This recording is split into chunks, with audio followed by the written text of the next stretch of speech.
नमस्कार दर्शकों, स्वागत है आपका ऐसे न्यूज में। दर्शकों, आज हम बहुत ही खास विषय पर चर्चा करने वाले हैं।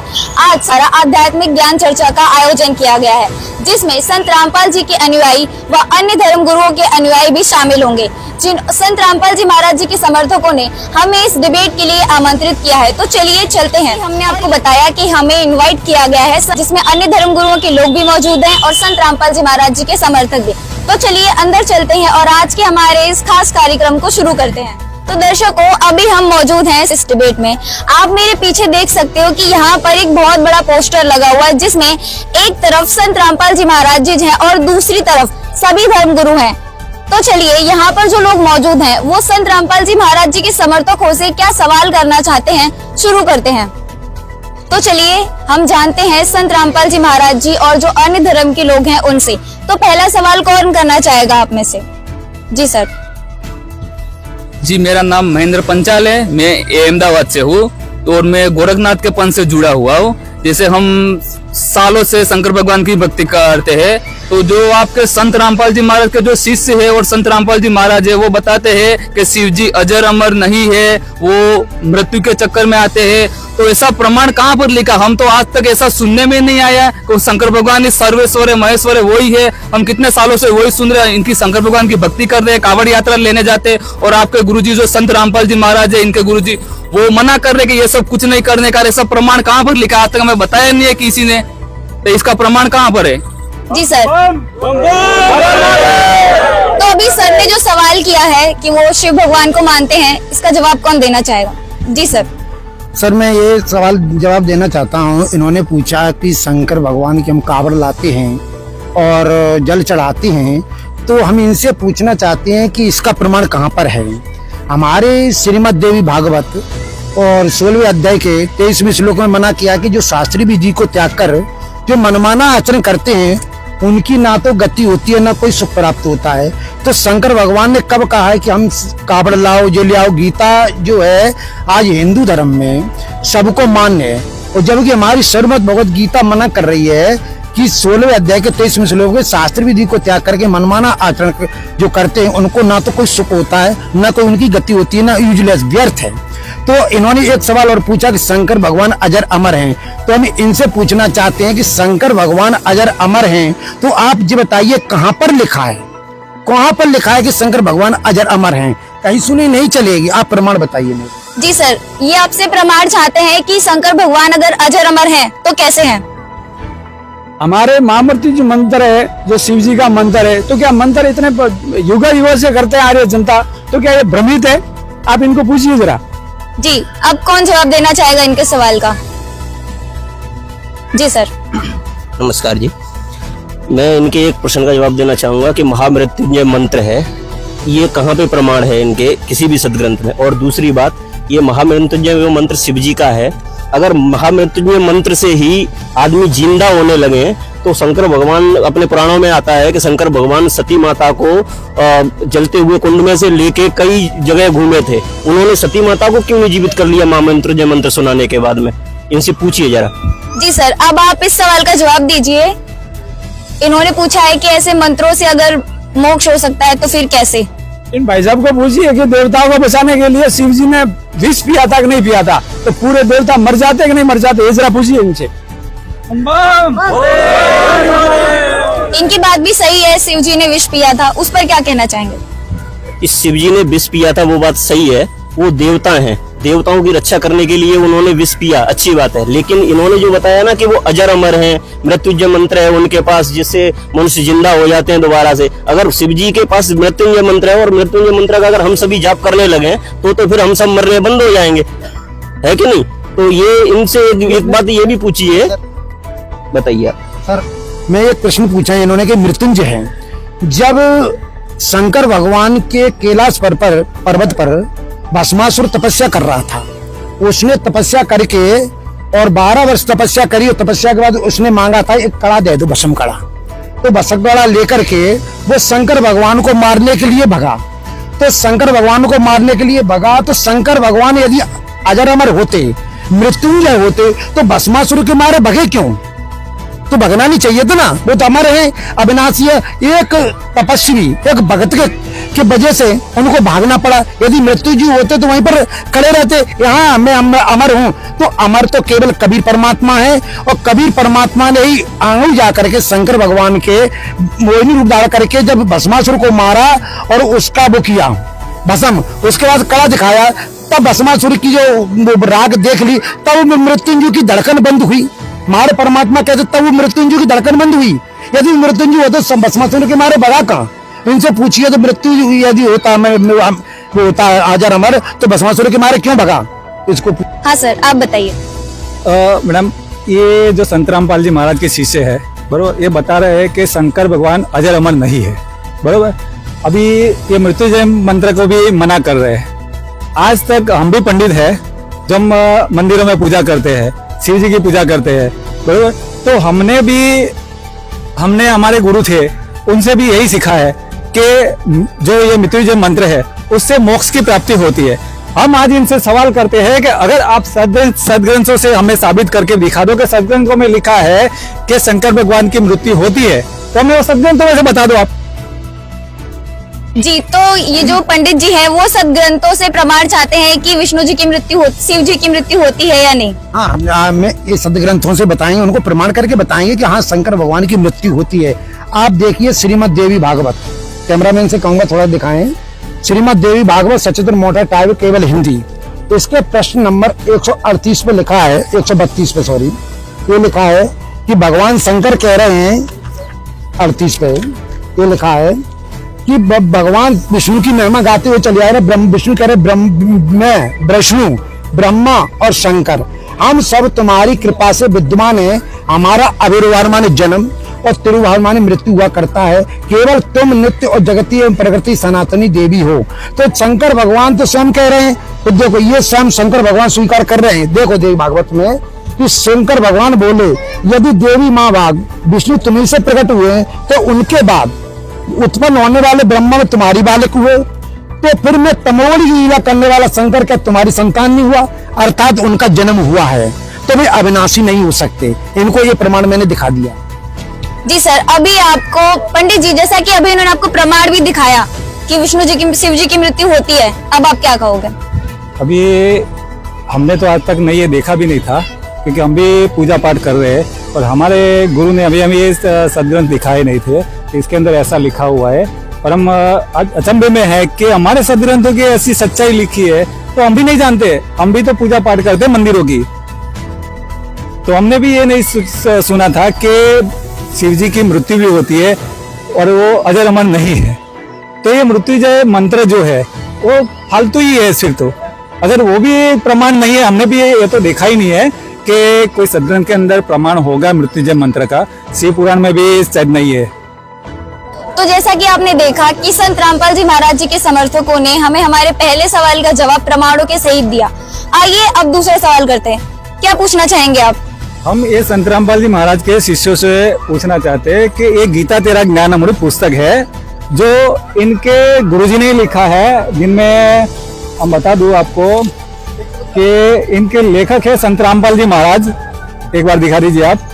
अभी इसमें पेज नंबर 147 पे लिखा है कि ब्रह्मा विष्णु और महेश तीनों के माता पिता है, और हमारे धर्म गुरु और जितने भी संत है वो यही बताते हैं कि ब्रह्मा विष्णु महेश के माता पिता है नहीं, वो अजन्मा है। तो ऐसा कौन सा शास्त्र में लिखा है कि ब्रह्मा विष्णु महेश अजर अमर है, अजन्मा है? हमें संत रामपाल जी महाराज के शिष्यों से जानना चाहते हैं। जी, तो सर ने पंडित जी ने जो भी सवाल किया उसका जवाब कौन देना चाहेगा? जी सर। ये भगत जी ने सर ने अभी जो पूछा क्वेश्चन कि शिव जी के माता पिता कौन है, इनके पास अगर कोई प्रमाण हो तो ये तो मानते नहीं है पहले तो प्रमाणों को। अगर हम प्रमाण दिखाते हैं तो भी ये मानने के लिए तैयार नहीं है। देखिए मैं आपको स्पष्ट करके बताता हूँ, ये है संक्षिप्त शिव पुराण। इसके 100 रुद्र संहिता इसका वो है अध्याय है, और इसमें 120 पृष्ठ है, जिसमें साफ साफ लिखा गया है कि उस पराशक्ति को प्रधान प्रकृति गुणवती माया बुद्ध तत्व की जननी तथा विकार रहित बताया गया है। वह शक्ति अंबिका कही गई है। ये भगवान शिव जी की दुर्गा जी की महिमा चल रही है, वह शक्ति अंबिका कही गई है। उसी को प्रकृति सर्वेश्वरी और त्रिदेव जननी त्रिदेव जननी, हमारे सभी पुराणों में यही प्रमाण मिलता है कि तीनों देवता शिव जी और ब्रह्मा जी, विष्णु जी, तीनों त्रिदेव हैं। ये इनकी त्रिदेव जननी है। कौन? दुर्गा माता। नित्या और मूल कारण भी है। इसी नित्या और मूल कारण भी कहते हैं सदाशिव द्वारा प्रकट की गई उस शक्ति की 8 भुजाएं हैं। हो गया क्लियर? इनसे पूछिए अभी। जी सर, पंडित जी अब तो इन्होंने आपको प्रमाण सहित जवाब दिया शिव पुराण के द्वारा, अब आप क्या कहोगे?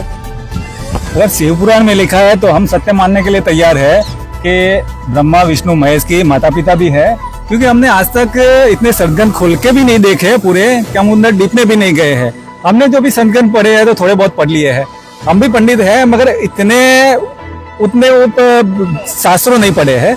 हमें जो भी हमारे धर्म गुरुओं ने बताया है, हमारे भी आगे गुरु थे।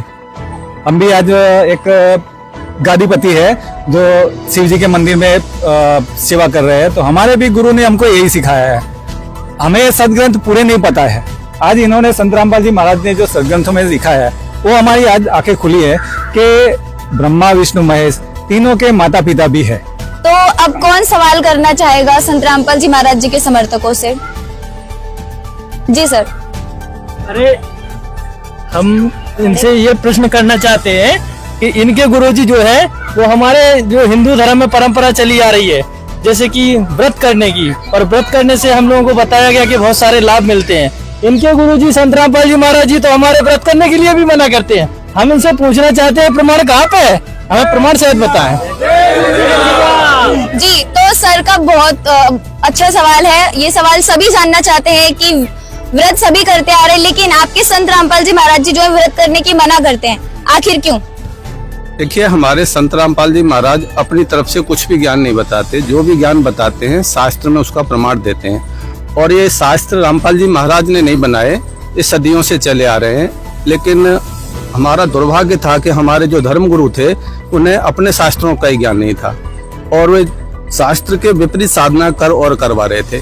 तो गीता में लिखा है कि शास्त्र विधि को त्याग कर जो लोग मनमाना आचरण करते हैं उनकी न तो गति होती है, न कोई सिद्धि मिलती है, न कोई सुख होता है, अर्थात यूजलेस। फिर लिखा है 16वें अध्याय के 24वें श्लोक में कि अर्जुन तेरे लिए कर्तव्य और अकर्तव्य की व्यवस्था में शास्त्र याद आ रहे हैं। अर्थात भक्ति कैसे करनी चाहिए, भक्ति की वे और वर्षिप क्या है, ये शास्त्र ही तय करेंगे। अब ये भाई कह रहे हैं कि व्रत का मना किया है, रामपाल जी महाराज व्रत करवाने का मना करते हैं। रामपाल जी महाराज नहीं कहते, हमारे गीता में लिखा हुआ है। इसका प्रमाण गीता में बताइए भगत जी, कहाँ लिखा हुआ है? 16वें अध्याय के श्लोक अध्याय नंबर 6 के श्लोक नंबर 16 में, अध्याय नंबर 6 श्लोक नंबर 16। ये देखिए, आपको प्रमाण दिखाते हैं। श्रीमद भगवत गीता, ये देखो कैमरामैन से दिखाइए। नहीं, ये कहेंगे कहीं दूसरी गीता तो नहीं है। देखो पहले ये गीता देख लो, जय दयाल गोविंद की। ये कहीं जो कहेंगे रामपाल जी महाराज की गीता तो नहीं है। पहले गीता देख लो। 16वां देखिए। हे अर्जुन, योग न तो बहुत खाने वाले का और न बिल्कुल न खाने वाले का, तथा न बहुत सहन करने वाले का, अर्थात न ज्यादा जागने वाले का सिद्ध होता है। तो गीता में भगवान मना कर रहे हैं कि योग बिल्कुल न खाना, माने उपवास रखना। प्लस कबीर साहब ने भी अपनी वाणी में प्रमाण दिया है कि व्रत करे अगर मुक्ति होवे तो अकाल पड़े क्यों मरते हैं। अगर व्रत करने से मुक्ति होती तो जो अकाल पड़ते हैं लाखों लोग मर जाते हैं, करोड़ों जीव मर जाते हैं, क्या सारों की मुक्ति हो जाती है? अर्थात नहीं। ये शास्त्र में प्रमाण है कि व्रत करना ये शास्त्र विरुद्ध साधना है। जी देखा सर, आप देखिए, आपको संत रामपाल जी महाराज जी के समर्थक ने विद प्रूफ दिखाया, प्रमाण दिखाए कि उनकी गीता जी में प्रमाण है कि व्रत नहीं करना चाहिए। अब आप एग्री करते हैं इस बात से कि गीता जी में जो लिखा है वो राइट है? जी बिल्कुल। आप गलत भक्ति कर रहे थे? जी बिल्कुल, हम इस बात को मानते हैं, क्योंकि आजकल की युवा पीढ़ी जो है वो सदग्रंथों की तरफ कम ध्यान दे रही है, और इन्होंने प्रमाण करके दिखाया, और हम इस बात को बिल्कुल सहर्ष मानते हैं, स्वीकार करते हैं। जी सर, अब कौन सवाल करना चाहेगा? ये संत रामपाल जी महाराज के जो भक्त है, जो अनायु है, वो इनकी भक्ति करते हैं, तो वो घर की कुल देवी जो हरदम अपने साथ रहती है, तो उनकी भक्ति करने को क्यों मना करते हैं? तो कुल देवी की भक्ति नहीं करते। जो घर की माता है, जो जगदम्बा बन के बैठी है, वो शक्ति है, समर्थ है, तो उसकी भक्ति करने को मना करते हैं। और फिर औरतों को बोलते हैं कि कोई श्रृंगार नहीं करना है, नहीं लाली लगानी, नहीं लिपस्टिक लगानी है, नहीं कोई जेवर पहनना, नहीं कोई सोना चांदी नहीं पहनना, तो उसका क्या मतलब? जी, ये बहन पूछ रही हैं कि जो महिलाओं के 16 श्रृंगार होते हैं, आपके संत रामपाल जी उनको करने के लिए मना करते हैं। जी बताइए।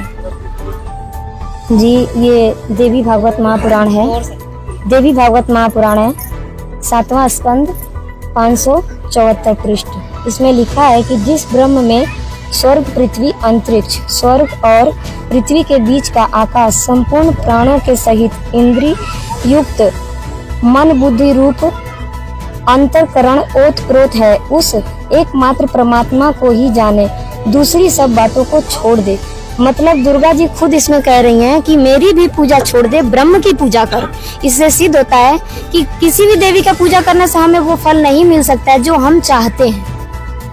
लेकिन उनका सवाल ये था कि आपके संत रामपाल जी 16 श्रृंगार करने की मना करते हैं, जो कि एक औरत का आभूषण होता है। ये सवाल है उनका। ठीक है, हम मानते हैं, हमने भी अज्ञानता में ये सारे श्रृंगार पहले किया करते थे, लेकिन जब से हमको परमात्मा के मतलब हमारे सदगुरु रामपाल जी महाराज जी के ज्ञान आधार से हमको पता चला, शास्त्रों में कहीं भी नहीं लिखा है कि श्रृंगार करना इतना ज्यादा जरूरी है। क्योंकि एक तरह से देखिए, आजकल की लड़कियां जिस तरह के उल्टे सीधे मेकअप वगैरह करके छोटे ड्रेसेस पहन के घूमती हैं, इससे समाज में एक बुराई का संकेत आ रहा है, जिससे दुनिया एक बुराई की तरफ आगे चल रही है। और ये पहले के लोग कौन से ये लोग क्या करते थे? पहले औरतों का एक बिगड़ा हुआ स्वरूप था, समाज था, जो औरतें इस तरह के उल्टे सीधे लाली लिपस्टिक लगाने का श्रृंगार करती थी। पहले की लड़कियां और बहुएं इस तरह की घटिया तरह की श्रृंगार नहीं करती थी जो आजकल की लड़कियां करती हैं। जी, तो अभी इन्होंने प्रमाण दिया कि दुर्गा जी खुद मना कर रही हैं अपनी पूजा करने के लिए। अब आप क्या कहोगे? तो कोई बात नहीं है, आज तक हमने नहीं जाना है कि देवी ने अपने मुंह से बोला है। अगर आपने प्रमाण दिया है कि देवी ने अपने मुंह से बोला है कि मेरी पूजा मत करो, तो कोई बात नहीं, हम ये बात को कबूल करते हैं, संत रामपाल जी महाराज के ज्ञान को कबूल करते हैं। हमारे भी बहुत से सवाल बाकी हैं, पूछते हैं। अब कौन सवाल करना चाहेगा? जी सर, क्या सवाल है आपका? जैसा भी संत रामपाल जी महाराज जी के शिष्यों ने बताया कि ये जगत के जितने भी धर्म गुरु है वो आपको बेखा में मिला रहे और पाखंडवाद कर रहे हैं, ऐसा तो कैसे कैसे हो सकता है? वह पूरा भारत बस इसी गुरुओं के आधार पे चल रहा है और इन्हीं के बताए हुए विधि पे चल रहे, तो ऐसे झूठे कैसे बता सकते हैं ये, और हम कैसे उन पे भरोसा कर ले रहे? जी, तो संत रामपाल जी महाराज जी के समर्थकों से सर का सवाल है कि जो धर्म गुरु हैं, जो यहाँ पोस्टर्स में एक साइड हैं, आप कह रहे हो वो झूठे हैं, पाखंडवाद फैला रहे हैं, वो इस चीज पर कैसे यकीन करें?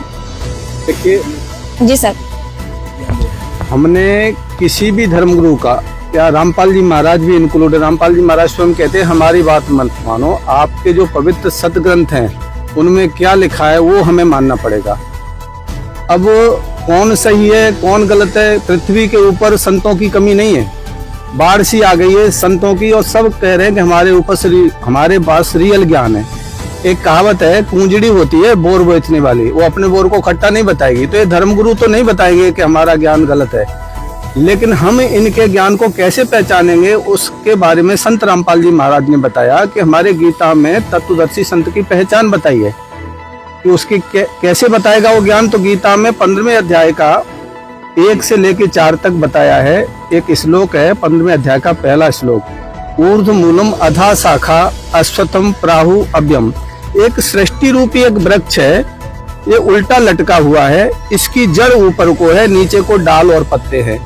कोई भी संत पूरी पृथ्वी के ऊपर इस सृष्टि रूपी वृक्ष में इसके भिन्न भिन्न पार्ट बता दे कि इसकी जड़ कौन है, तना कौन है, डाल कौन है, शाखा कौन है।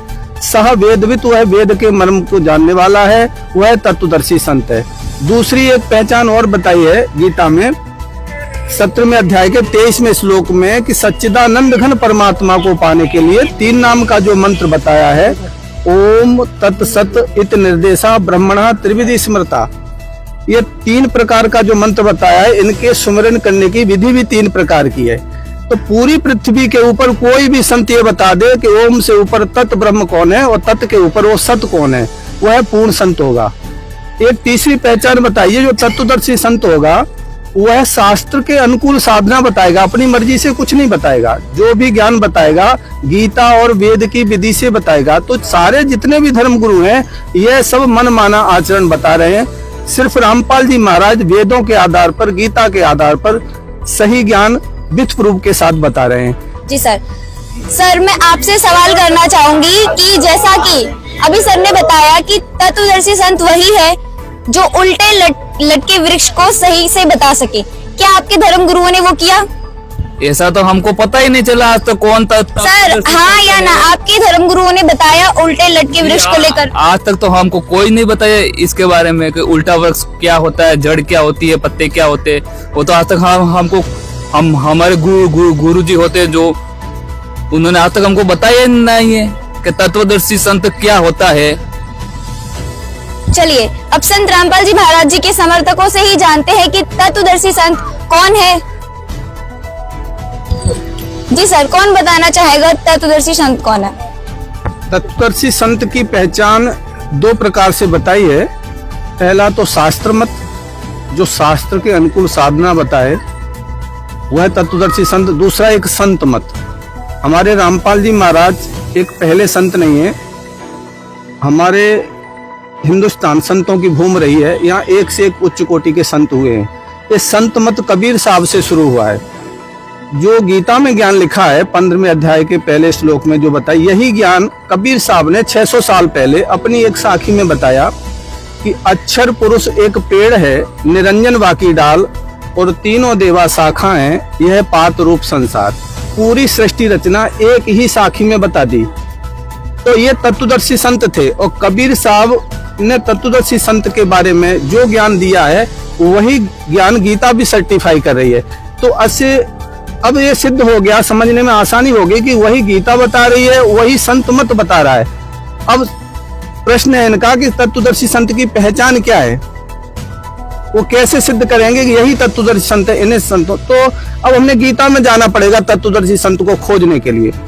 तो हमारे जितने भी धर्म गुरु हैं सब देवी देवताओं की पूजा कर और करवा रहे हैं, जबकि गीता के 12वें अध्याय से लेके 7वें अध्याय के 12, 13, 14 तीनों श्लोकों में मना किया है कि मूर्ख अविवेकी पुरुष जिनकी बुद्धि का मेरी त्रिगुणी माया ने हरण कर लिया है, वे लोग देवी देवताओं की पूजा करते हैं। असुर स्वभाव को धारण किए मनुष्यों में नीच दूषित कर्म करने वाले हमें नहीं बचते।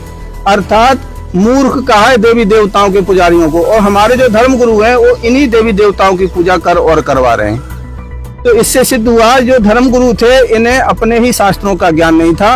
रामपाल जी महाराज ने शास्त्रों का ज्ञान लिपिबद्ध खोल खोल के और विधिवत क्रमबद्ध बताया है। अब ये सिद्ध हो चुका है कि पूरी पृथ्वी पर आज के समय में रामपाल जी महाराज ही तत्वदर्शी संत हैं। जी सर। जैसे इन्होंने बता दिया, गीता से जो प्रमाण दे दिया, भाई साहब ने बोला कि संत मत और शास्त्र मत। तो संतों के मत में भी लिखा है सतगुरु के लक्षण कहूं मधुरे बैन विनोद, और 4 वेद 6 शास्त्र है वो कहे 18 बोध। सतगुरु की ये भी पहचान होती है, वो 4 वेद 6 शास्त्र 18 पुराणों से ज्ञान देगा। और श्रीमद् गीता में ये चाहे पुराण और संत मत दोनों से प्रमाण करेगा, वही तत्वदर्शी संत होगा, वही सतगुरु की पहचान होती है। जैसा कि अभी ये बता रहे थे कि जिनके धर्मगुरु कैसे हैं, श्रीमद् देवी भागवत, संक्षिप्त देवी भागवत में भी प्रमाण मिलता है कि जो ये कलयुग के जो संत हैं ना, आज जो बने बैठे हैं धर्मगुरु, उनके बारे में लिखा गया है 425 पृष्ठ पे कि धर्म की यही स्थिति त्रेता में भी रही, त्रेता युग में भी रही, परंतु कुछ ह्रास हो गया। सतयुग की जो स्थिति थी वह द्वापर में भी विशेष रूप से कम हो गई। राजन, उन प्राचीन युगों में जो राक्षस समझे जाते थे वे कली मतलब कलयुग में ब्राह्मण माने जाते हैं, क्योंकि अब के ब्राह्मण प्राय पाखंड करने में तत्पर रहते हैं, दूसरों को ठगना, झूठ बोलना और वैदिक धर्म कर्मों से अलग रहना कलयुगी ब्राह्मणों का स्वाभाविक गुण बन गया है। आजकल के जितने भी धर्म गुरु हैं, जो ब्राह्मण हैं, जो गुरु पद पे बैठे हैं, ये सभी सदग्रंथों से उल्टा ज्ञान दे रहे हैं, जिसका खंडन हमारी श्रीमद् देवी भागवत भी कर रही है कि ये आज के जो सतयुग में राक्षस समझे जाते थे ना, जो ऋषि मुनियों को परेशान करते थे, उनके यज्ञ वनों को नहीं होने देते थे, वो आज के धर्म गुरु हैं जो सभी देवी देवताओं की पूजाओं में लगा के और हमारे इस समाज को सभी भक्तियों को छुड़वा दिया है और परमात्मा से हमको कोसों दूर ले गए। इसीलिए किसी भी जो आज की जो पीढ़ी भक्ति कर रही है, परमेश्वर से जुड़ी हुई है, उनको ना तो सुख हो रहा है, ना सिद्धि हो रही है, ना शांति हो रही है। वो सारे के सारे क्या नाम है वो बनते जा रहे हैं, वो क्या बोलते हैं उसको, नास्तिक होते जा रहे हैं वो सब के सब सच्चाई जी। तो सर, जैसा कि अभी संत रामपाल जी महाराज जी के समर्थकों ने बताया कि संत कौन है, तत्वदर्शी संत कौन है, अब आप इस बात से एग्री करते हैं कि संत रामपाल जी महाराज जी ही संत है सच्चे? हाँ जी बिल्कुल, उन्होंने जो सदग्रंथों में बताया है उसके हिसाब से तो हमें मानना ही पड़ेगा कि तत्वदर्शी संत इस दुनिया में पूरे के तत्वदर्शी संत रामपाल जी महाराज ही है। मतलब आज तक हम जो भक्ति करे तो वो तो व्यर्थ ही हुई हमारी, तो हम भी इनका ज्ञान समझेंगे और समझ के ऐसा हुआ तो हम भी इनसे नाम उपदेश लेकर शरण में आएंगे इनकी। जी, चलिए हम अपने अगले सवाल की तरफ बढ़ते हैं। जी, अब कौन करना चाहेगा सवाल? जी देखिए, मेरा सवाल ये है कि जितने इतने सारे हमारे धर्मगुरु है, बराबर है, और इनके धर्मगुरु मतलब संत रामपाल जी महाराज है। हमारे धर्मगुरु अगर झूठे हैं और इनके धर्मगुरु अगर सच्चे हैं संत रामपाल जी महाराज, तो अभी तक वो जेल में क्यों है? जी, ये एक बहुत बड़ा सवाल है कि जो बाकी के धर्मगुरु हैं वो जेल में नहीं है, लेकिन आपके संत रामपाल जी महाराज जी जेल में हैं। क्या जवाब देना चाहेंगे आप इस बात का? जी देखिए, ये लोग ही झूठा है, और देखा जाए तो हमारे जो देश के क्रांतिकारी हुए हैं, गांधी जी, भगत सिंह वगैरह, वो भी देश के लिए सत्य मतलब अच्छा काम कर रहे थे, तो वो भी जेल के मार्ग से गुजरे हैं। तो इस लोक का नियम है कि जो संघर्ष करता है, जो सत्य के मतलब रास्ते पे चलता है, उसको जेल के मार्ग से गुजरना होता है, और जेल तो आम बात है। और रही बात संत रामपाल जी महाराज की कि वो जेल में क्यों है, तो आज जो हमारे ये नकली धर्मगुरु है, ये लोग मतलब ये जो वेद है, पुराण है, इनके प्रमाणित ज्ञान नहीं दे रहे, और संत रामपाल जी महाराज जी इनकी जो मतलब इनका जो ज्ञान है उसको रॉन्ग बताया, तो इन लोगों की जो दुकानें हैं वो बंद हो जाएगी। इसीलिए इन्होंने मीडिया से और सरकार से मिलकर इनको जेल में डलवा दिया। जी सर, बताइए।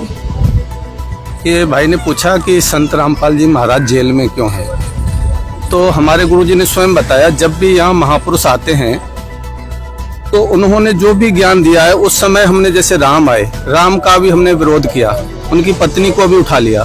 श्री कृष्ण आए, उनका भी हमने विरोध किया, मथुरा से उन्होंने पलायन करके द्वारिका में घर बनाया।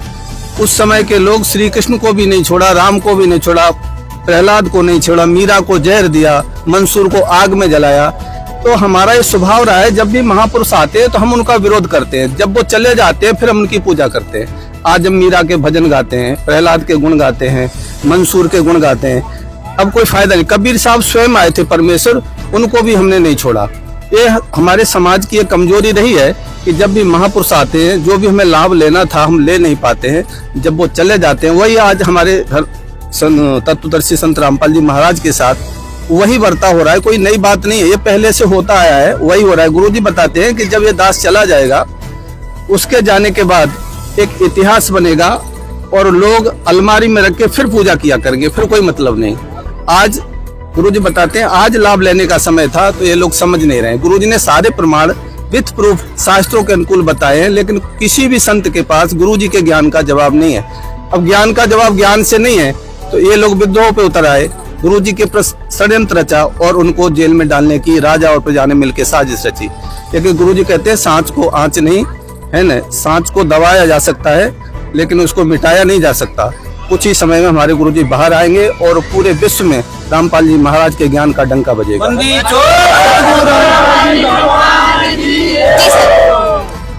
आप मुझे, सारा समाज पढ़ा लिखा है, आप मुझे एक नॉर्मल सी बात बताइए कि एक गांव में अगर 1000 आदमी हैं और 1000 आदमियों में से एक आदमी को, एक 999 आदमियों की कोई पुल पट्टी मालूम पड़ जाए, तो फिर वो क्या करेंगे? वो एक आदमी को गांव से बाहर निकलवा देंगे कि भाई हमारी इसी की वजह से हमारा पूरा गांव, हम सब जेल में चले जाएंगे। यही चीज आज संत रामपाल जी महाराज के साथ में हो रही है। जैसा कि भाई साहब ने पूछा कि एक तरफ इनके गुरु का फोटो है और एक तरफ हमारे ये सारे नकली गुरुओं का फोटो है। इन सारे नकली गुरुओं की खाल उतार दी हमारे संत रामपाल जी महाराज जी ने। इसी को लेकर आज संत रामपाल जी महाराज के ऊपर इन्होंने झूठे मुकदमे लगवाए, आश्रम पे हमला करवाया। इसके चलते संत रामपाल जी महाराज आज जेल धाम में पहुंचे हैं। सर जी जी, तो सर आपने सुना संत रामपाल जी महाराज जी के समर्थकों ने जो जवाब दिया, वो अब कौन सवाल करना चाहेगा? जी सर। संत रामपाल जी महाराज के भक्तों से पूछना चाहते हैं कि संत रामपाल जी महाराज पिंडदान करने के लिए मना करते हैं। युग युगांतर से चला आ रहा है, आज आगे कार्तिक का महीना आ रहा है, उसमें पिंडदान होगा। हर पंडित इसमें जितने भी हैं सब कोई पिंडदान के लिए प्रोत्साहित करते हैं। ये कहाँ पर लिखा हुआ है पिंडदान नहीं करना चाहिए? जी क्यों नहीं करना चाहिए? जी तो सर पूछना चाहते हैं कि पिंडदान क्यों नहीं करना चाहिए? ये राइट है, सदियों से चली आ रही परंपरा को आज आप इग्नोर करने की कह रहे हो, ये कैसे हो सकता है फिर? देखिए, पिंडदान से आज आपने देखा होगा कि कई तांत्रिक बने बैठे हैं हमारे समाज में, चाहे वो हिंदू धर्म हो या मुस्लिम धर्म हो या सिख धर्म हो, ईसाई धर्म हो। उसमें हुआ क्या है कि जितने भी अपनी जो आत्मा हमारे पूर्वज थे वो सारे के सारे गलत साधना करके भूत पित्र बन गए। अब वो भूत पित्र किसी न किसी मनुष्य शरीर में घुस के उनको परेशान करते हैं। जबकि गीता जी में हमारी में लिखा गया है कि भूत पूजोगे तो भूत बनोगे, पितृ पूजोगे तो पितृ बनोगे और देवताओं का पूजन करोगे तो देवताओं को प्राप्त होगे। तो हमने पितरों की पूजा की है, भूतों की पूजा की है, तो हमारे पूर्वज जो भी थे वो आज तक इन्हीं से भी देवी देवताओं की और पितरों की पूजा करते आए, इसलिए वो पितृ बन गए। और वो आज सभी समाज के लोग जो है, बेटियां हैं, बहनें हैं, उनमें जा जाके परेशान कर रहे हैं सबको। ये हमारी गीता जी में भी प्रमाण है, दिखाइए जी सर। श्रीमद् भगवद गीता अध्याय नंबर 9 के श्लोकों में 25 में ये लिखा है, देवताओं को पूजने वाले देवताओं को प्राप्त होते हैं और पितरों को पूजने वाले पितरों को प्राप्त होते हैं और भूतों को पूजने वाले भूतों को प्राप्त होते हैं। मेरा पूजन करने वाले, यानी गीता बोलने वाला भगवान कह रहा है कि मेरा पूजन करने वाले मेरे को प्राप्त होते हैं। इसलिए अर्जुन पुनः जन्म मतलब ये कह रहा है कि भूतों को पूजने वाले भूत लोग को जाएंगे, पितरों को पूजने वाले तो श्राद्ध निकालना ये पितृ पूजा में आती है और पितृ पूजा करना ये गीता जी में मना है। तो हम इनसे पूछना चाहते हैं, जो गीता जी हमारी जो हिंदू धर्म की शास्त्र है उसको आज हिंदू धर्म पूरा मानता है, तो हमारी जो गीता कह रही उस पे चल मानेंगे कि आपके जो धर्म गुरु मनमुखी कह रहे हैं उसको मानेंगे? हमारी जो जैसे भारत का संविधान है, भीमराव अंबेडकर का लिखा हुआ, उस पे आज पूरी जो सरकार चल रही है, चल रहे हैं वो संविधान के हिसाब से चल रहे। ऐसे ही हिंदू धर्म के जो अपने धर्म है उसका संविधान है श्रीमद् भगवद गीता। जो हमारी गीता कहेगी हम उसको मानेंगे और गीता ना करेगी हम उसको नहीं मानेंगे। तो इनका जो पिंडदान करना, श्राद्ध निकालना, ये गीता जी के विरुद्ध है, इसलिए हमें हमारे संत रामपाल जी महाराज मना करते हैं। बंदी छोड़। पंडित जी आप तो गीता का नित्य पाठ करते हैं, लेकिन संत रामपाल जी आपको गीता से ही प्रमाण दे रहे हैं कि श्राद्ध नहीं करना है, पिंड नहीं निकालना है। अब आप क्या कहोगे? अगर ये जो कह रहे हैं कि श्राद्ध नहीं करना है, पिंड नहीं निकालना है, तो ये तो समझो कि युगों युगों से चली आ रही है प्रथा है, बरोबर। अब ये कोई शास्त्र से प्रमाण तो हमने भी नहीं देखा था आज तक, पर अभी हम डिस्कस करेंगे सभी जो हमारे अनुयायी है, बरोबर। अभी जितने भी हमारे धर्मगुरुओं के यहाँ पे बैठे हैं सब शिष्य, उनसे भी हम चर्चा करेंगे। उसके बाद में जो निर्णय करेंगे सभी एक दूसरे से मिलके बात करेंगे कि भाई इन्होंने तो सदग्रंथ दे दिया है, और फिर भी हमें कुछ शंकाएं है जिनका संत रामपाल जी महाराज जी शिष्यों से हमें कुछ सवाल भी है और भी जो हम करना चाहते हैं कि हम कृष्ण की भी भक्ति करते हैं, बराबर। तो आज संत रामपाल जी महाराज जो बताते हैं कि गीता कृष्ण ने नहीं बोली, काल ने बोली है, तो हमारे भगवान को ये काल कैसे बोल सकते हैं? कृष्ण हमारे भगवान है। जी तो इनका सवाल है कि आपने इनके कृष्ण जी को काल कहा है, गीता कृष्ण ने नहीं काल ने बोली है। देखिए, हमारे जो गुरुजी हैं रामपाल जी महाराज, वो अपनी तरफ से कुछ नहीं बताते, जो भी बताते हैं विथ प्रूफ के बताते हैं। तो भाई ने प्रश्न किया है कि गीता भगवान रामपाल जी महाराज बताते हैं काल भगवान ने बोली, तो रामपाल जी महाराज नहीं बताते, गीता जी स्वयं बता रही है। और जिसने गीता बोली है वो स्वयं कह रहा है कि मैं काल हूँ। अब ये इनसे पूछिए, गीता में लिखी हुई अगर आपको दिखाई जाएगी तो आप मानोगे उस बात को? गीता में जो प्रमाण है वो तो आपको स्वीकार करना पड़ेगा ना। पहले उनसे जवाब लिए फिर हम उनको प्रमाण दिखाएंगे। सर पंडित जी, सर जी आपको गीता से प्रमाण करेंगे कि कृष्ण जी काल है या नहीं, कृष्ण जी ने गीता बोली है या नहीं, तब आप एग्री करोगे कि हाँ? तो मानना ही पड़ेगा। हम मानने के लिए तैयार होंगे, तो हम भी डिस्कस करेंगे सभी के मिलने के बाद कि गीता जी के प्रमाण सत्य है। ये हमारे भी हम डिस्कस करके भी बताएंगे उनको। जी तो चलिए हम प्रमाण देखते हैं। है श्रीमद् भागवत गीता जयदयाल गोविंद का, इसमें 11वें अध्याय का 32वां श्लोक है। तो स्पष्ट लिखा हुआ है, गीता ज्ञान देने वाला भगवान स्वयं कह रहा है कि लोगों का नाश करने वाला बड़ा हुआ महाकाल हूँ। महाकाल इन्होंने अपनी तरफ से जोड़ा है। हम मूल संस्कृत देखेंगे, इसमें ओनली काल शब्द है, ठीक है।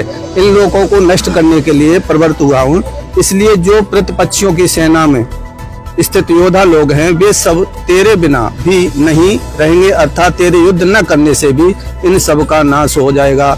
अर्थात ये स्वयं कह रहा है कि मैं काल हूँ और सबको खाने के लिए आया हूँ, तो युद्ध भी नहीं करेगा तो अभी ये राजा लोग कोई भी नहीं बचेंगे। अब गीता ज्ञान देने वाला स्वयं कह रहा है, फिर तुम्हें मानना पड़ेगा ना। श्री कृष्ण भगवान काल नहीं थे, श्री कृष्ण भगवान तो सतोगुणी भगवान है और इतनी विनम्र आत्मा है। एक बार प्रमाण आता है पुराण में कि भृगु ऋषि ने विष्णु भगवान के छाती में लात मारी, तो विष्णु भगवान कह रहे कि हमारी छाती बहुत कठोर है, ऋषि तुम्हारे पैर में कहीं चोट तो नहीं आई। श्री कृष्ण भगवान काल नहीं थे। एक काल कौन है उसके बारे में श्री रामपाल जी महाराज ने ही खोल खोल के बताया है। पंडित जी, अब आप एग्री करते हैं, आपको प्रूफ दिखाया गया है कि कृष्ण जी ने गीता नहीं बोली थी। अभी आप सदग्रंथों से बता रहे हो कि कृष्ण भगवान ने गीता नहीं बोली, काल ने बोली है, बरोबर। तो हम ये पूछना चाहते हैं कि कृष्ण काल नहीं है, मतलब आपके गुरुजी ने कृष्ण को काल नहीं बताया, काल कोई और ही है, तो ये कहाँ लिखा है कि काल कोई और ही है? तो प्रत्यक्ष कहाँ है? प्रत्यक्ष कहाँ है? काल जो बता रहे हो, काल प्रत्यक्ष कहाँ है? ये बताइए, हमें सटीक ज्ञान बताइए। जी, तो ये आपसे जानना चाहते हैं काल के बारे में, जिस काल की बात गीता जी में की गई है। इसके लिए थोड़ा विस्तार से बताना पड़ेगा, क्योंकि प्रश्न आपका है ना बहुत ही जटिल है। कहाँ प्रमाण है कि काल अलग है और कृष्ण अलग हैं? एक बार महाभारत का युद्ध होने से पहले जब युद्ध की तैयारियां चल रही थीं, तो श्री कृष्ण भगवान शांति दूत बनकर गए पांडवों के पास, नहीं कौरवों के पास। पहले तो पांडवों के पास गए कि ये युद्ध और ये महाभारत जो है ना विनाश है। श्री कृष्ण भगवान ये जानना चाहते थे कहीं पांडव हमारे बल पर युद्ध तो नहीं लड़ना चाहते। तो सबसे पहले भगवान ने घोषणा कर दी, श्री कृष्ण भगवान ने, कि अगर युद्ध हुआ तो एक तरफ तो मैं और एक तरफ मेरी नारायणी सेना। तो इस भगवान के प्रस्ताव को सुनकर पांडवों के पैरों के तले से जमीन खिसक गई और उन्होंने कहा, सुनो, मैं हथियार उठाऊंगा नहीं, निहत्था लड़ूंगा। तो पांडवों ने सोचा श्री कृष्ण हथियार उठाएंगे नहीं, हमारी हार निश्चित है। तो फिर युधिष्ठिर और पांडवों ने कहा कि भगवान युद्ध तो हम भी नहीं चाहते, आप कुछ बीच का रास्ता निकालिए। तो श्री कृष्ण भगवान ने सोचा कि तीर सही निशाने पर लगा है और मैं इसका समाधान करवाता हूँ। फिर श्री कृष्ण भगवान कौरवों की सभा में गए शांति दूत बनकर और दुर्योधन से कहा कि दुर्योधन बात बन गई है। तो दुर्योधन ने कहा, कैसे बात बनी? तो श्री कृष्ण भगवान ने कहा कि आप सिर्फ 5 गांव दे दो पांडवों को, अभी सिर्फ इनकी इज्जत की रक्षा हो जाए, बाद में 5 गांव भी इधर छोड़ के हम ले जाएंगे, हमारे पास बहुत जमीन है, कैसे भी करके ये महाभारत, ये युद्ध और ये विनाश टल जाए। उधर दुर्योधन को पता चल गया था कि भगवान ने घोषणा कर दी है कि हथियार उठाएंगे नहीं। तो उसने सोचा कि अब इनको 5 गांव भी क्यों दें। तो उसने कहा कि 5 गांव तो छोड़ो, मैं सुई की नोक तक भी जगह देने के लिए तैयार नहीं हूं, अगर उनमें शक्ति है तो युद्ध करके लें। तब वहां श्री कृष्ण भगवान को गुस्सा आ गया और गुस्से में इन्होंने कहा, क्रोध में, कि हे दुष्ट, अनर्थ हो जाएगा, महाभारत हो जाएगा, विनाश हो जाएगा। और फिर श्री कृष्ण को पकड़ने के लिए राजा लोग खड़े हुए। उन्होंने, मेरा युद्ध यहाँ से ही शुरू होता है। जैसे योद्धा उनको पकड़ने के लिए खड़े होते, श्री कृष्ण भगवान ने अपना विराट रूप दिखाया, शंख चक्र गदा पद्म। तो सब भगवान के विराट रूप को देखकर सोफा के नीचे छिप गए और भगवान श्री कृष्ण अपने वापस आ गए। तो श्री कृष्ण भगवान कौन थे? विष्णु के अवतार हैं और इनका विष्णु का स्वरूप क्या है? शंख चक्र गदा पद्म।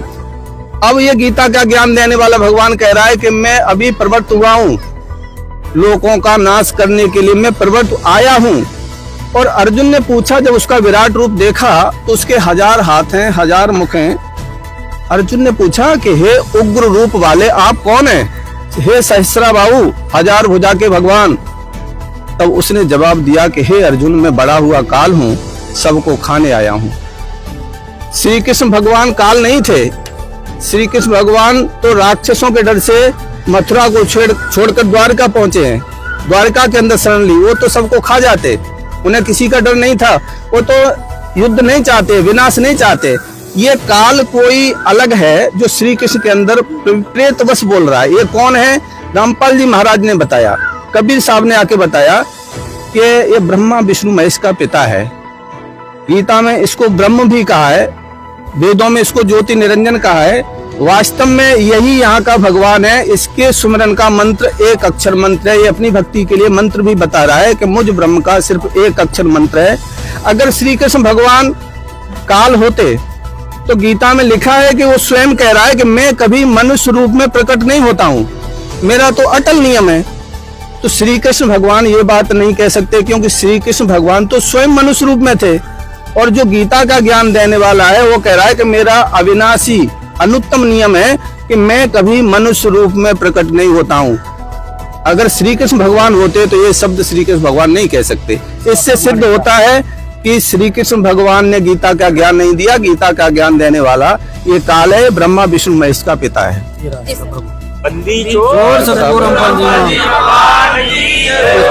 गीता जी में स्पष्ट लिखा है, मेरी उत्पत्ति को अर्थात लीला से प्रकट होने वाले न देवता जानते हैं और न ही न महर्षि ही जानते हैं, क्योंकि मैं सब प्रकार से देवताओं का और महर्षियों का भी आदि कारण हूँ। तो इसे स्पष्ट होता है कि कृष्ण भगवान तो प्रत्यक्ष थे और वो जो बोल रहा है वो काल बोल रहा है। गीता जी इसमें उसने स्पष्ट कर दिया, ये लोग ये मेरे को भी नहीं पहचानते, तो इसका प्रमाण इनको ये देता है, दिया है गीता जी ने, दिखा सकते हैं। बंदी छोड़ सतगुरु रामपाल जी भगवान की जय हो।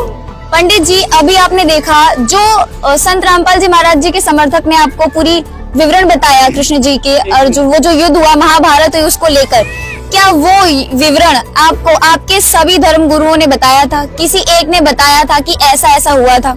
नहीं, हमें तो अभी तक ऐसा सब सुना नहीं था। हमने भी महाभारत तो देखा है, जो टीवी सीरियल में दिखाते हैं वो देखा है, बाकी महाभारत तो हमने भी पूरी पढ़ी नहीं है। जो हमने तो सीरियलों में देखा था वही जानते थे। पर ये जो संत रामपाल जी महाराज के जो शिष्य है, इन्होंने जो बताया हमें कि कृष्ण खुद काल नहीं है, उन्होंने विस्तार रूप से हमें बनाया कि कृष्ण का विराट स्वरूप तो चतुर्भुज है, तो भगवान का चतुर्भुज स्वरूप होता है जो हम स्वीकार कर रहे हैं। और इन्होंने बोला कि काल कोई और है जो कृष्ण के शरीर में अंदर घुस के बोला है। तो हम अभी मानते हैं इनसे कि कृष्ण के शरीर में काल घुस के बोला होगा। अभी इनसे हमें एक सवाल और है जो काल के रूप में ही है कि वास्तव में काल कौन है? अगर इनके कृष्ण के शरीर में घुस के काल ने ज्ञान बोला है गीता का, तो वास्तव में काल है कौन? और इसका कोई शास्त्रों में भी प्रमाण है कि काल कोई और है? जी, तो संत रामपाल जी महाराज जी के समर्थकों से पंडित जी ये जानना चाहते हैं कि आप जिस काल शब्द का बार बार उपयोग कर रहे हो वो कौन है? कौन जवाब देना चाहेगा? काल जो बोल रहे हैं कि काल कौन है, इसके 3 नाम है। इसको काल भी कहते हैं, इसको ब्रह्म भी कहते हैं, इसको क्षर पुरुष भी कहते हैं। तो परमात्मा ने इसको काल क्यों कहा है, वो सृष्टि रचना जो आप पढ़ेंगे या संत रामपाल जी महाराज का जो सत्संग सुनेंगे, प्रवचन सुनेंगे, उसके बाद पता चल जाएगा कि काल किसे कहते हैं।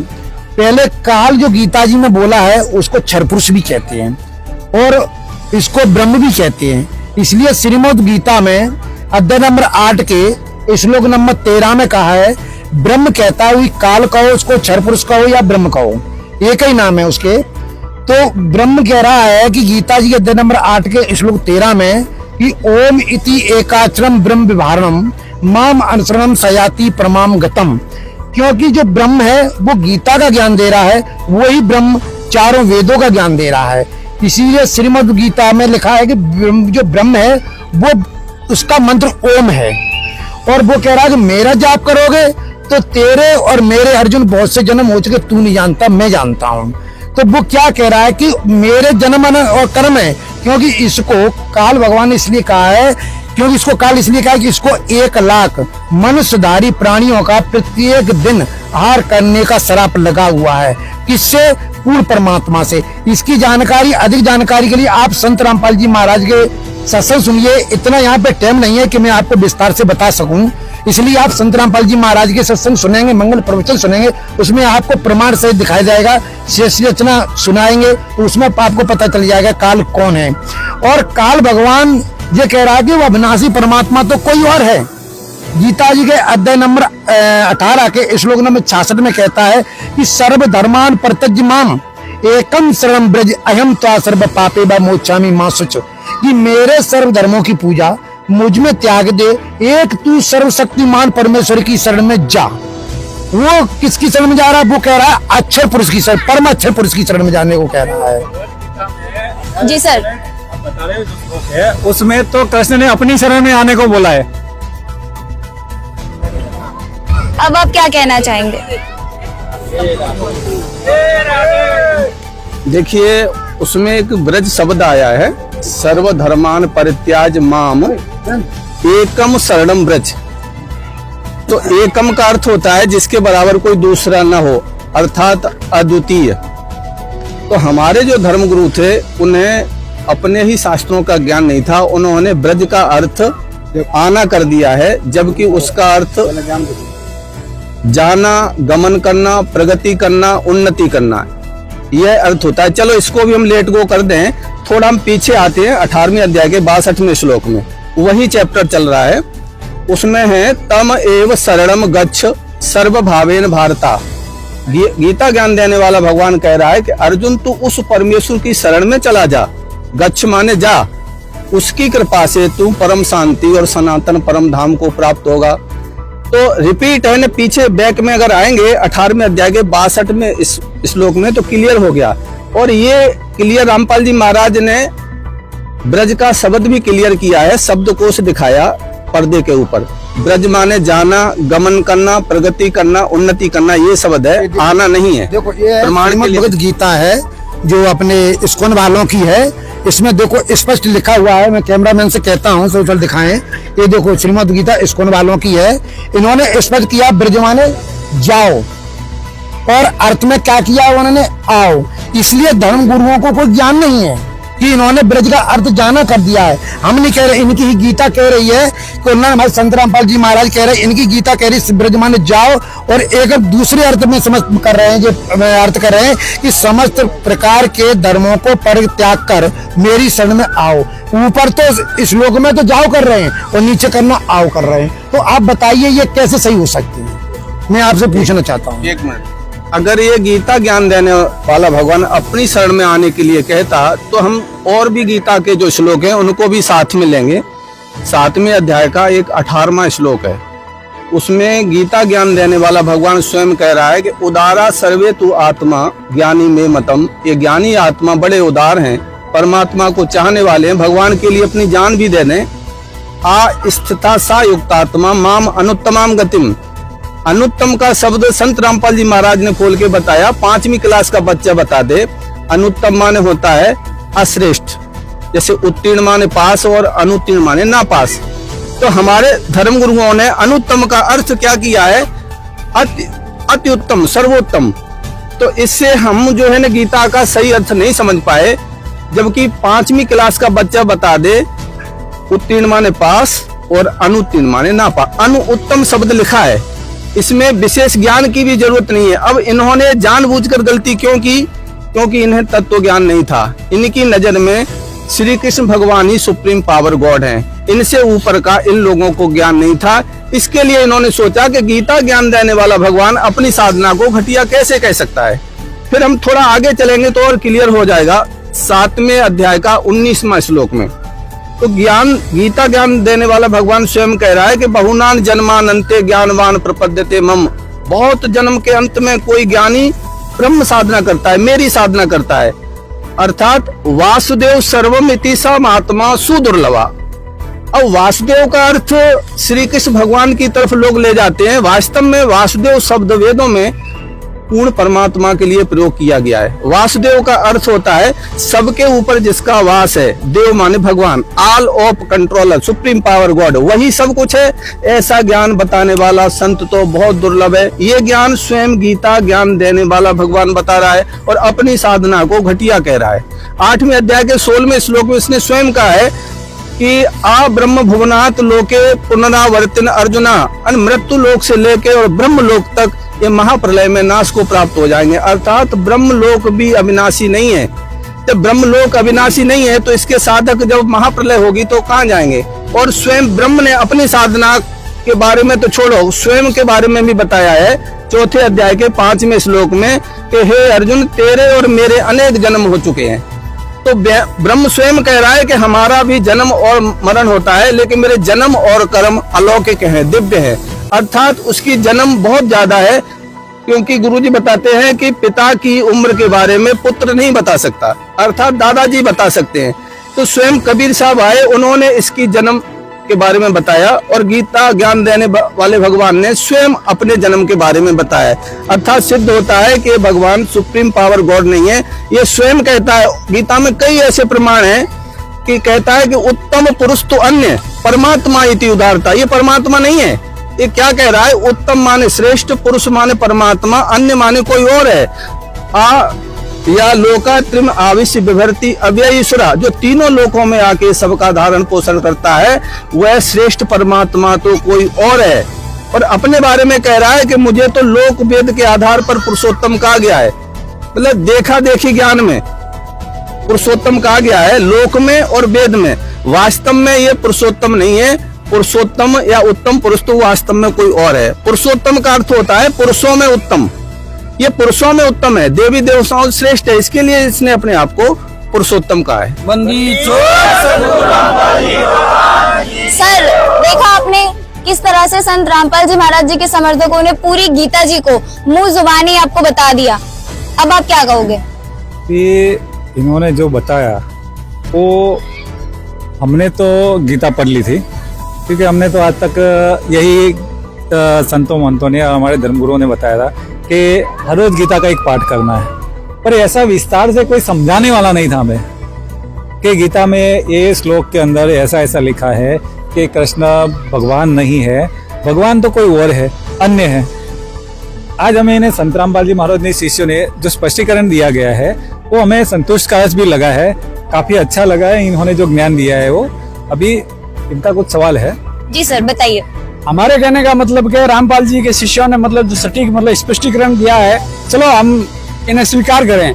लेकिन मैं ये बात बताऊं कि हमारे जो इतने जो ये धर्मगुरु है, सारे धर्मगुरु, ये सारे धर्मगुरु है, चलो इनको छोड़ दीजिए। जो वर्तमान में मतलब विश्वविख्यात हमारे ज्ञानानंद जी जो मतलब गीता जी के खास संरक्षक गिने जाते हैं, वो कहते हैं गीता जी में कोई मंत्र नहीं है और जो गुरु मंत्र देते हैं वो आप उसे स्वीकार करिए। तो इसलिए हम इनको स्वीकार करते हैं। कहीं आपकी गीता जी में लिखा हुआ है कि मंत्र कौन सा है? जय श्री कृष्ण। तो संत रामपाल जी महाराज जी के समर्थकों से ये जानना चाहते हैं कि गीता जी में ऐसा कोई मंत्र मेंशन किया गया है? जी सर। जैसा कि अभी भाई साहब ने बोला कि इनके सारे धर्मगुरु तो इन सबको मिलके पागल बनाने में लगे हुए हैं। कोई बताता है कि गाय को गेहूं खिला दो तो बच्चे हो जाएंगे, कोई बताता है कि समोसा चटनी खा लो तो सही हो जाओगे, कोई फूंक मार के सही कर देता है। ये सब इसी चीज में लगे हुए हैं। इन्होंने अपने ना तो इनके गुरुओं ने सदग्रंथ कभी खोल के देखे और ना ही इनको बताया कि भाई ये खोल के देखो तुम, क्योंकि उनको मालूम है ये इनको खोल के देख लेंगे तो हमारी पोल खुल जाएगी और ये हमारे पास से चले जाएंगे, हमारी दुकानें बंद हो जाएंगी। तो इनसे कहना चाहता हूँ कि इन्होंने बताया, भाई साहब ने जैसे पूछा कि कोई ऐसा मंत्र है, जैसे गीता जी में भी लिखा गया है कि ओम तत्सत इति निर्देश ब्रह्मणे त्रिविधे समर्थ है, कि उस पूर्ण परमेश्वर की भक्ति करने का ओम तत्सत 3 प्रकार का मंत्र है। इसी प्रकार इनके जो धर्मगुरु है वो अभी तक इनसे देवी देवताओं की भक्ति करवा रहे हैं, जबकि गीता जी में भी बताया गया है कि देवी देवता अलग है। देवी देवता वो है जिनको भगवान ने पैदा किया है, न कि देवी देवता ही भगवान है। देवी देवता तो अपने अवतार लेते हैं। किसी भी वेद में, शास्त्र में ये प्रमाण नहीं है कि देवता जो लोग हैं जैसे शंकर जी हुए और ब्रह्मा जी हुए, विष्णु जी हुए, कि ये स्वयं प्रकट हुए हैं। जबकि कबीर परमेश्वर का चारों वेदों में प्रमाण मिलता है, गुरु ग्रंथ साहिब में प्रमाण मिलता है, संत गरीबदास जी महाराज जी की वाणी में प्रमाण मिलता है कि ये स्वयं सतलोक से चल के आते हैं। गरीबदास जी महाराज जी ने अपनी वाणी में कहा है कि मैं अवगत से चलाया, कोई मेरा भेद मर्म नहीं पाया। तो परमात्मा स्वयं अभिगत से, जिसकी गति कोई नहीं जानता, वहां से आके सीधा यहाँ पे प्रकट होता है, जो वेदों में भी लिखा गया है। और इनके जो गुरु है वो अभी तक देवी देवताओं में उलझे पड़े हैं, तो वो पूर्ण परमेश्वर की साधना बताएंगे कैसे और इनका मोक्ष होगा कैसे? हमारे ये भगत जी बताएंगे आपको कि किस प्रकार से वो ओम तत्सत मंत्र की पूर्ण जानकारी दी गई है गीता जी में। देखिए, गीता की है, गीता प्रेस गोरख से प्रकाशित है, जय दयाल गोविंद का टीका है। इसके 17वें अध्याय का 23वां श्लोक है। इसमें स्पष्ट लिखा हुआ है, ओम तत्सत ऐसे 3 प्रकार का सच्चिदानंद घन परमात्मा का नाम कहा गया है। उसी से सृष्टि के आदि काल में ब्राह्मण और वेद तथा यज्ञ आदि रचे गए हैं। अर्थात ये सिद्ध हो गया कि ओम तत्सत ही पूर्ण परमात्मा को पाने का सही मंत्र है, जो गीता में लिखा हुआ है। और गीता ज्ञान देने वाले भगवान से भिन्न भगवान के बारे में ये सांकेतिक शब्द, अपने बारे में तो कह रहा है कि मुझ ब्रह्म का सिर्फ एक अक्षर मंत्र है। 8वें अध्याय का 13वां श्लोक, उसमें स्पष्ट लिखा हुआ है कि ओम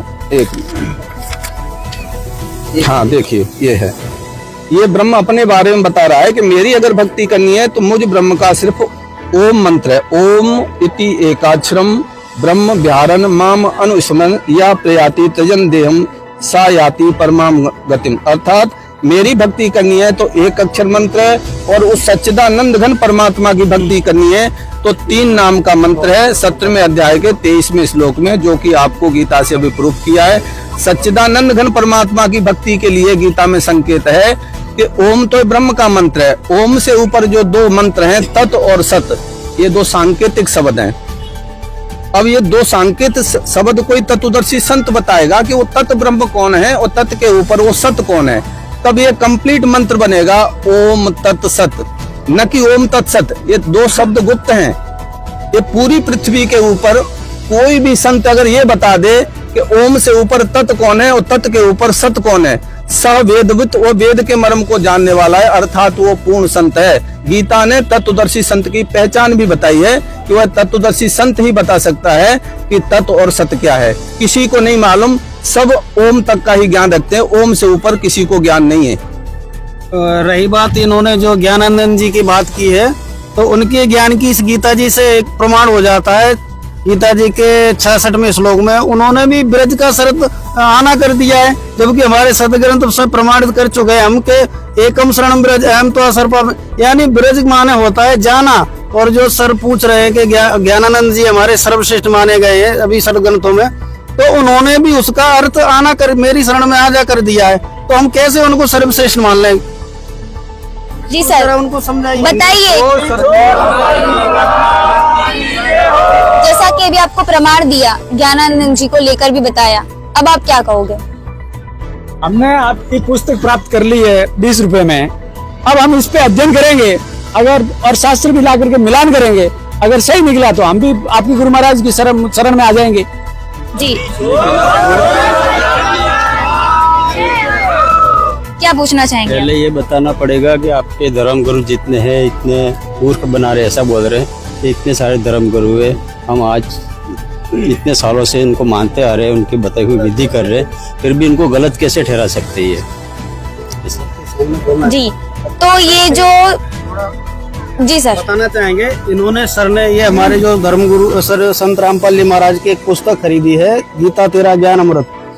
तो मैं इनसे निवेदन करना चाह रहा हूँ, अभी बहुत सारे ऐसे भक्तों ने, समाज में बहुत सारे लोगों ने प्रश्न भी किए हैं, उत्तर भी किसी जवाब भी दिए हमारे लोगों ने, तो हम इनसे एक कई लास्ट में जाके ये सवाल आता है कि इन्होंने संत रामपाल जी महाराज ने पहले ये सारी भूमिका लिखी है इसके अंदर, कृपया करके पहले ये पढ़ें, क्योंकि भूमिका हम नहीं पढ़ते हैं। कोई भी प्रश्न लेके हम गीता जी का पढ़ लेते हैं और फिर यहाँ से सवाल जवाब करते हैं संत रामपाल जी महाराज के शिष्यों से आके।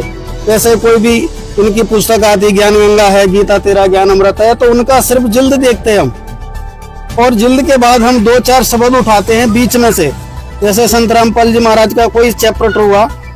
तो कृपया करके ये जो पुस्तक संत रामपाल जी ने लिखी है ना, ये बहुत ही महत्वपूर्ण पुस्तक लिखी है। हमारे जो शास्त्रों में अधूरा आज तक जो ज्ञान दिया था, कृपया करके इसको पूरा पढ़े, पहले तो शुरू से पढ़ेंगे हम।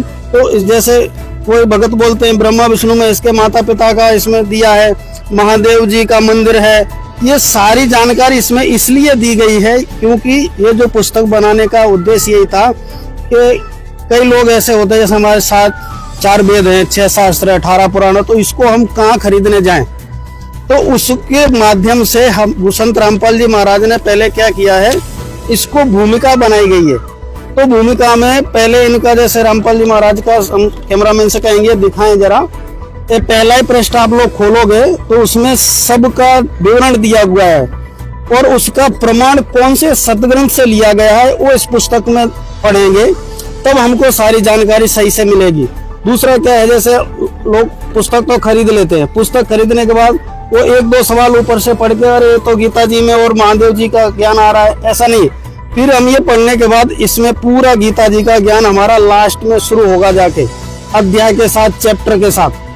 तो वो हमको अवश्य पढ़ना है। पुस्तक लिए सर ने, बहुत अच्छी बात है, पर क्या करते हैं लोग पहले से ही पढ़ के और पुस्तक को छोड़ देते हैं, बोलते हैं इसमें गीता जी का ज्ञान तो कहीं भी नहीं लिखा है।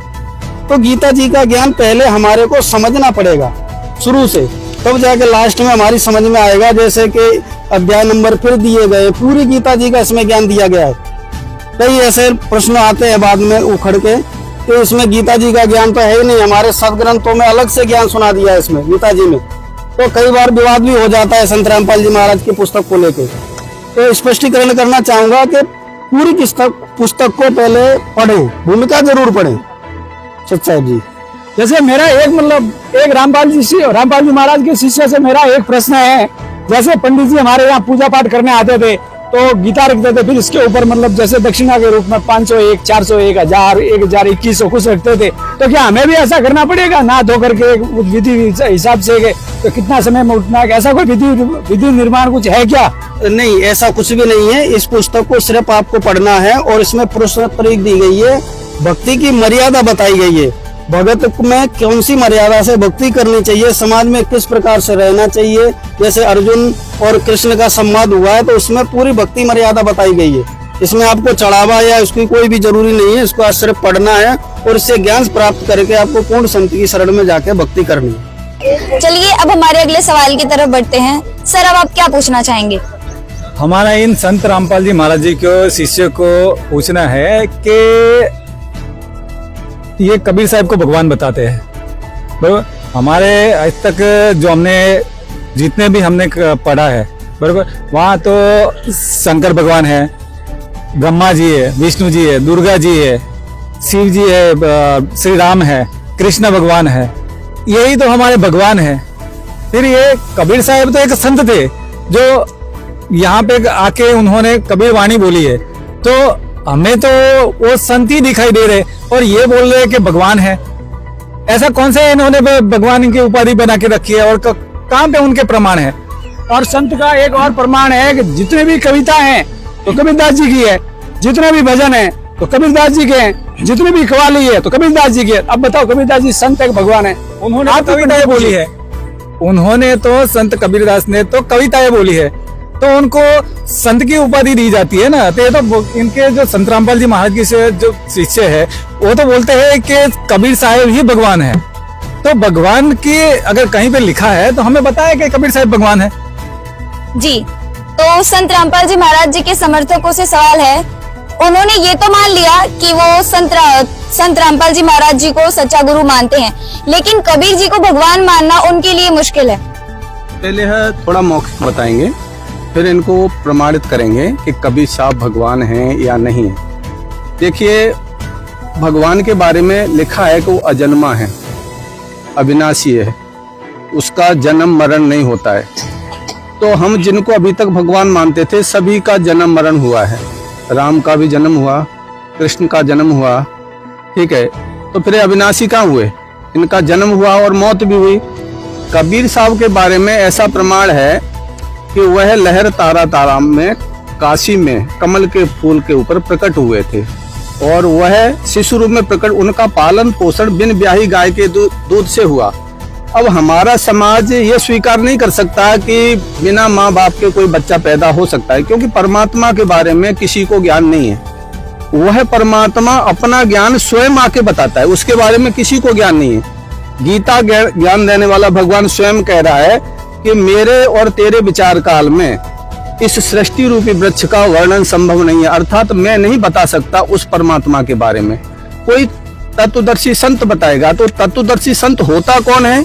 वही पूर्ण परमात्मा स्वयं आके यहाँ तत्वदर्शी संत की भूमिका करता है और अपने बारे में स्वयं ज्ञान बताता है और कहता है मैं तो दास हूँ, कबीर दास। अभी आपने जो बताया है कि कबीर साहब अजन्मा है, जो अविनाशी है, पर उनके तो माता पिता थे। आगे भी आपने तो सदग्रंथों से साबित करके दिखाया है कि जिनके माता पिता होते हैं पर वो अजन्मा नहीं होते, उनके तो जन्म मृत्यु के चक्र में होती है। तो आप उनको कैसे अविनाशी मान सकते हो?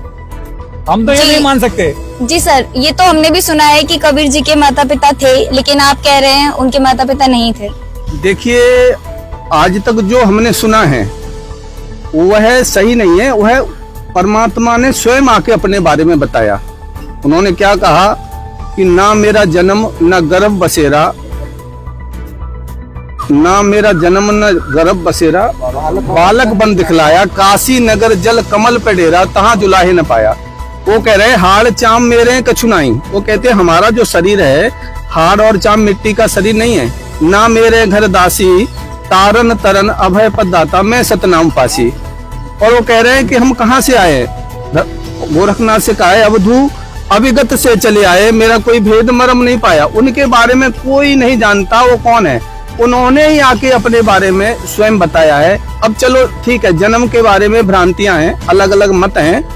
देखो, जो जन्मा है वो मरेगा, लेकिन कबीर साहब के बारे में एक ऐसा आज भी प्रमाण है कि जब उन्होंने शरीर छोड़ा था तो हजारों लोगों के सामने वह सह शरीर गए थे। उनके शरीर का अंतिम संस्कार नहीं किया गया। 4 दाग से वो न्यारे हैं सदगुरु। उन्होंने फिर एक अपने बारे में धर्मदास से कहा था, धर्मदास यहाँ हम पहली बार नहीं आए, सतयुग में भी आए। सतयुग में सत सुकृत कह टेरा, त्रेता नाम मुनिंदर मेरा, द्वापुर में करुणामय कहाया, कलयुग नाम कबीर धराया। चारों युग में वह परमात्मा चारों युगों में आए हैं, कलयुग में ही नहीं आए। और हर युग में आके यहाँ शिशु रूप में प्रकट होते हैं। उनका पालन पोषण बिन ब्याही गाय के दूध से होता है और अपना ज्ञान गा गा कर लोकोक्तियों के माध्यम से अपने शिष्यों को सुनाते हैं और वह उपदेश करने की इच्छा से आते हैं। अब इसका प्रमाण आपको हम अभी आपने जो बताया कि कबीर साहब ने खुद ही अपनी वाणी में बताया है, वो तो उन्होंने खुद ही बताया है कि हम भगवान हैं। तो आप हमें कोई ऐसा प्रमाण बताओ कि जहां पे कबीर साहब लिखा हो नाम कि वही भगवान है, ऐसा हमें प्रमाण बताओ। आप तो मौखिक दिखा रहे हो कि कबीर साहब ने खुद ही अपनी वाणियों में बोला है, तो कबीर साहब ने बोला है, तो हम कैसे माने उनको भगवान? जी बिल्कुल, सर का कहना भी ठीक है, उन्हें प्रमाण दिखाइए। जी सर। हाँ सर जी, इन्होंने बोला कि कबीर परमात्मा का जो आप परमात्मा परमात्मा कह रहे हैं, इनका प्रमाण कहाँ है? इनका प्रमाण हम ये बताते हैं। ये देखो, ऋग्वेद मंडल नंबर 9 सूक्त 9 और 10 इकट्ठा है। इसका सूक्त नंबर 82 है, मंत्र नंबर 3 है। इसमें लिखा है कबीर देश से, कबीर देव लिखा है, कबीर देवस्य, स्पष्ट लिखा हुआ है कबीर देव। इसका सर यहाँ आइए आप। और देगी सर प्रमाण। और दूसरा प्रमाण आपको और दिखाते हैं, सूक्त नंबर 96 का, सूक्त नंबर 96 मंत्र नंबर 16 से 17 में। ये देखो, शिशु जज्ञानम असंति मजंती सुबंती महनु मरुण गणेन्द्र, कबीर गिरभी काव्या नाम, कबीर संतोष पवित्र ज्योति रेमना। माने कबीर गिरी माने कबीर परमात्मा, गिरी माने बाणियों के द्वारा, काव्य माने कविताओं के द्वारा। कबीर माने वो कबीर परमात्मा है, वो अपने द्वारा रची हुई सृष्टि को स्वयं आकर के वाणियों द्वारा और शब्दों द्वारा लोकोक्तियों के द्वारा बताता है। इसका प्रमाण ऋग्वेद मंडल नंबर 9 सूक्त नंबर 96 मंत्र नंबर 17 में प्रमाण है। आप स्वयं देखिए, कबीर परमात्मा का भी नाम। कबीर का लिखा हुआ, कबीर का लिखा हुआ, ये तो कब लिखा है? कबीर, कबीर रे चढ़ा है, कबीर गिरवी, कबीर कहो कुछ भी कहो। ये तो आपने कवि दिखाया है, कबीर नाम, कबीर गर्भ लिखा है, कबीर कहाँ लिखा है? कबीर पूरा हमें को दिखाओ। कबीर एक और प्रमाण दिखाते हैं बहन। देखो, ये यजुर्वेद है, अथर्ववेद, जो लिखा देखो सर दिखाना चाहते हैं। ये देखिए, सामवेद है, सरल हिंदी साहित्य भाव साहित्य, ये देखिए सामवेद संख्या नंबर ये लिखा है कबीर मितोजा अजातम, मानी उसकी कभी मृत्यु नहीं होती, कबीर अजन्मा है, किसी जन्म नहीं लेता माँ से। अमित हो जा हमें तो उसकी शक्ति का कोई बार पार नहीं है। आप देख लीजिए, स्वयं प्रमाण देखिए। जी सर आप देखिए। और एक और प्रमाण बताएं, यजुर्वेद अध्याय नंबर 4 के 5 के श्लोक 32 में इस पर लिखा है, अभी वेद में आप जैसे सत्संग रामपाल जी महाराज को सुनोगे, उसमें लिखा है कि कबीर गिरवी क्या मैंने का नाम, यजुर्वेद अध्याय नंबर 5 के श्लोक 32 में लिखा है कबीर विश्व तस्वी तमोरसी, काव्य नाम मतलब कबीर परमात्मा विश्व सबका पालन पोषण करने वाला, वो सबका जो 300 लोग मुक्ति धाम में रहता है वहां से गति करके आता है और सबका धारण पोषण, इसका प्रमाण यजुर्वेद अध्याय नंबर 5 के श्लोक 32 में लिखा है। इसके लिए आप संत रामपाल जी महाराज का सत्संग सुनेंगे, उसमें प्रमाण सहित आपको बता दिया जाएगा।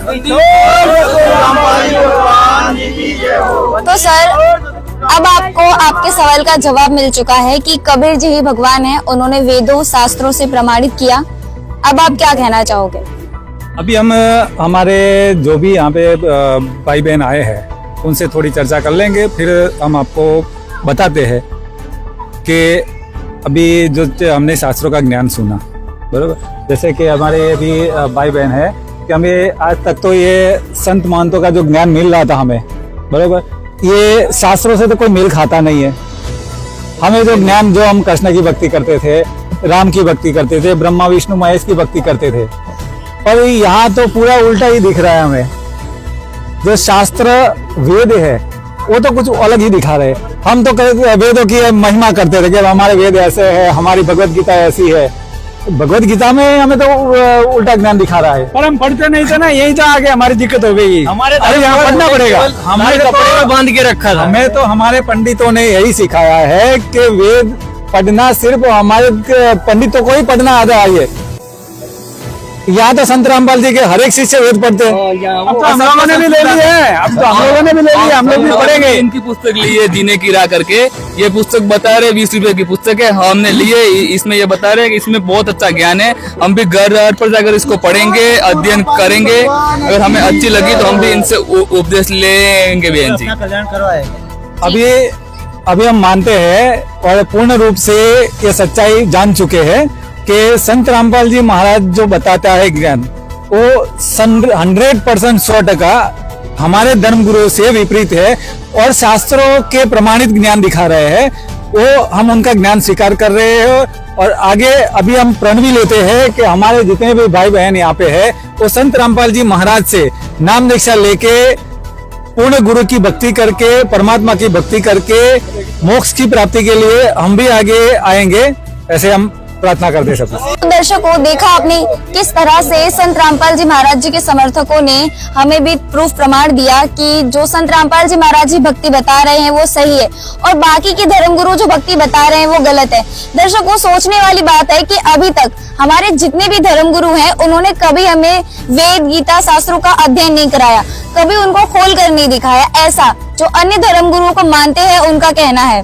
तो इस बात से निष्कर्ष निकलता है कि संत रामपाल जी महाराज जी जो भक्ति विधि बता रहे हैं वो शास्त्रों के आधारित है और जो भक्ति विधि हम अभी तक करते आ रहे हैं अपने धर्मगुरुओं के कहने पर वो बिल्कुल गलत थी।